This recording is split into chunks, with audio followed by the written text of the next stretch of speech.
حضور صلی اللہ تعالیٰ علیہ وسلم سے 1000 سال پیشتر یمن کا بادشاہ طبع اول حمیری تھا۔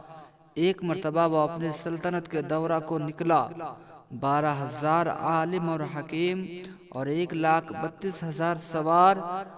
اپنے ہمراہ لیے اور اس شان سے نکلا کہ جہاں بھی پہنچتا اس کی شان و شوکت شاہی دیکھ کر مخلوق خدا چاروں طرف سے نظارہ کو جمع ہو جاتی تھی۔ یہ بادشاہ جب دورہ کرتا ہوا مکہ معظمہ پہنچا تو اہل مکہ سے کوئی اسے دیکھنے نہ آیا۔ بادشاہ حیران ہوا اور اپنے وزیر اعظم سے اس کی وجہ پوچھی تو اس نے بتایا کہ اس شہر میں ایک گھر ہے جسے بیت اللہ کہتے ہیں، اس کی اور اس کے خادموں کی جو یہاں کے باشندے ہیں تمام لوگ بے حد تعظیم کرتے ہیں، اور جتنا آپ کا لشکر ہے اس سے کہیں زیادہ دور اور نزدیک کے لوگ اس گھر کی زیارت کو آتے ہیں اور یہاں کے باشندوں کی خدمت کر کے چلے جاتے ہیں، پھر آپ کا لشکر ان کے خیال میں کیوں آئے؟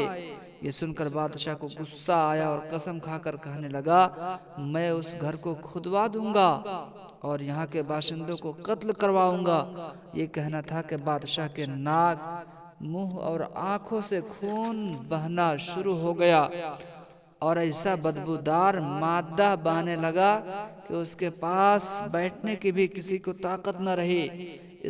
اس مرض کا علاج کیا گیا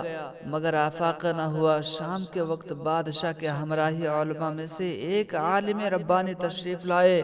اور نبض دیکھ کر فرمایا، مرض آسمانی ہے اور علاج زمین کا ہو رہا ہے۔ اے بادشاہ، آپ نے اگر کوئی بری نیت کی ہے تو فوراً اس سے توبہ کیجئے۔ بادشاہ نے دل ہی دل میں بیت اللہ شریف اور خدام کعبہ کے متعلق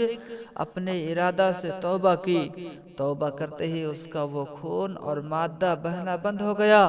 اور پھر صحت کی خوشی میں اس نے بیت اللہ شریف کو ریشمی غلاف چڑھایا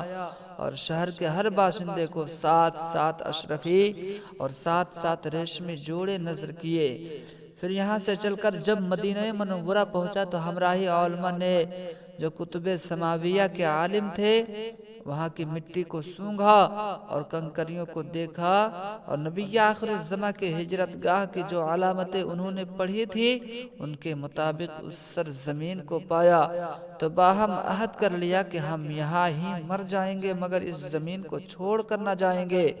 اگر ہماری قسمت نے یاوری کی تو کبھی نہ کبھی جب نبی آخر الزماں صلی اللہ تعالیٰ علیہ وسلم یہاں تشریف لائیں گے تو ہمیں بھی زیارت کا شرف حاصل ہوگا، ورنہ ہماری قبروں پر تو ضرور ہی کبھی نہ کبھی ان کی جوتیوں کی مقدس خاک اڑ کر پڑ جائے گی جو ہماری نجات کے لیے کافی ہے۔ یہ سن کر بادشاہ نے ان عالموں کے واسطے 400 مکان بنوائے اور اس بڑے عالم ربانی کے مکان کے پاس حضور صلی اللہ تعالیٰ علیہ وسلم کی خاطر ایک 2 منزلہ عمدہ مکان تیار کرایا اور وصیت کر دی کہ جب آپ تشریف لائیں تو یہ مکان آپ کی آرام گاہ ہوگی، اور ان 400 علماء کی کافی مالی امداد بھی کی اور کہا تم ہمیشہ یہیں رہو۔ اور پھر اس بڑے عالم ربانی کو ایک خط لکھ دیا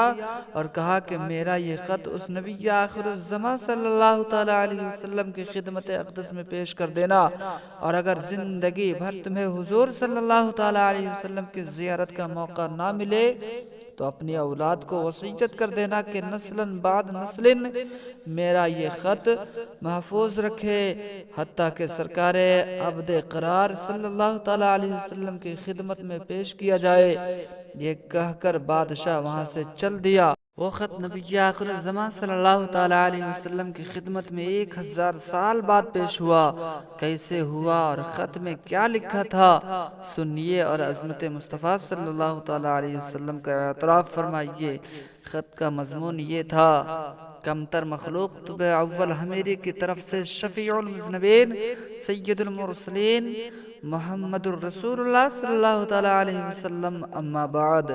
اے اللہ کے حبیب، میں آپ پر ایمان لاتا ہوں اور جو کتاب آپ پر نازل ہوگی اس پر بھی ایمان لاتا ہوں اور آپ کے دین پر ہوں، بس اگر مجھے آپ کی زیارت کا موقع مل گیا تو بہت اچھا و غنیمت ہوگا، اور اگر میں آپ کی زیارت نہ کر سکا تو میری شفاعت فرمانا اور قیامت کے روز مجھے فراموش نہ کرنا۔ میں آپ کی پہلی امت میں سے ہوں اور آپ کے ساتھ آپ کے آمد سے پہلے ہی بیعت کرتا ہوں۔ میں گواہی دیتا ہوں کہ اللہ ایک ہے اور آپ اس کے سچے رسول ہیں۔